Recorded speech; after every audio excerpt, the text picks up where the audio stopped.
أهلا ومرحبا بكم. دافعت ملكة جمال شمال إفريقيا السابقة وحيدة قروج عن نفسها، وهذا بعد أن تم احتجازها من طرف الشرطة قصد التحقيق. وحيدة قروج كشفت أنها تجني 200 مليون سنتيم جزائري في الشهر، مبررة أن هذا الراتب يكفيها ولا يجعلها تتجه إلى الأعمال المشبوهة.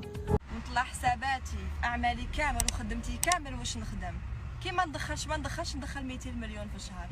علاش؟ باسكو سيدة اعمال وملكة جمال ديجا بالتيتر تاعي كي نصور ما نخلصش كيما لي مانكا باسكو ميس سما ما علاش نروح انا للحرا ولا نروح لحاجات واحد اخرين.